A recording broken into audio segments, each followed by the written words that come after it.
It'd be pretty crazy not to sign a prenup these days if you're rich and famous, but some of the things that celebrity couples agree to in their prenups are even crazier. This couldn't be more true in the case of Jessica Simpson and Tony Romo. You'll never believe what Jessica almost agreed to and just how messed up their relationship really was. When Jessica and Tony first started dating, it looked like they were destined to be together forever. The pair made it super obvious that they were head over heels for each other, and their relationship even survived all the hate that they got from Dallas Cowboys superfans who thought Jessica was a total jinx. But despite all the engagement rumors they faced, the duo never actually made it down the aisle. And after what we found out about their prenup, I think their breakup was actually a blessing in disguise for Jessica. Even though she was reportedly heartbroken when Tony dumped her, I seriously believe that she dodged a bullet. Most prenups are designed to protect a couple's individual assets if they ever get divorced, but sometimes there are some other clauses that they have to agree to as well. When it comes to celebrity prenups, there are some really insane ones out there, and the one drawn up for Jessica and Tony probably had one of the craziest clauses ever in it. Different sources claimed that if the couple were to get married, their prenup would have included something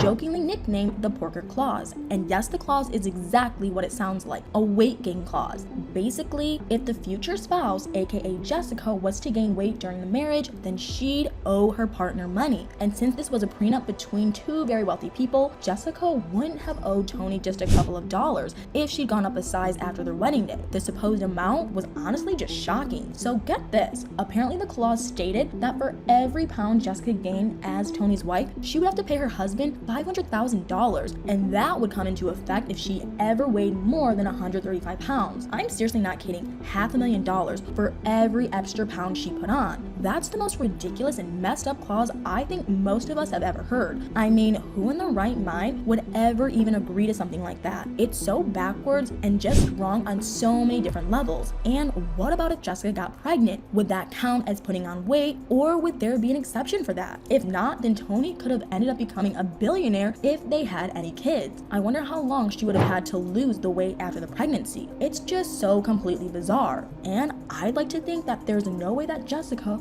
would have actually signed that. Hopefully she would have amended that clause, but still signed a prenup, because she made the mistake of not signing one before her first marriage to Nick Lachey. In an interview with Dr. Oz, Jessica revealed that she wished she signed a prenup, and that the funny thing was that Nick wanted her to sign one, but she was offended by that because she was so sure they'd be together for the rest of their lives. Her romantic misjudgment resulted in her reportedly forking over $10 million to Nick in the divorce, so I doubt she'd ever want to make that mistake again. It's the reason why most famous people know that it's a good idea to have a prenup. Think about it. They say that on average, 40 to 50% of marriages end in divorce these days. So can you imagine how high that percentage must be for celebrity marriages? It makes sense that they'd want to protect their fortunes. But the thing I don't get is why the prenup between Jessica and Tony even existed. Despite what you might have read in some tabloid gossip, the couple never even got engaged. When asked at an award ceremony back in 2008 if he'd popped the question, Tony said that it was all just rumors, but that he'd get married one day. So where did this prenup and its weight gain clause even come from? Was it drawn up simply because the couple had gotten serious? Is that how preemptive their legal team was when it came to protecting their clients' assets? Who knows? But whatever the reason may have been, it was definitely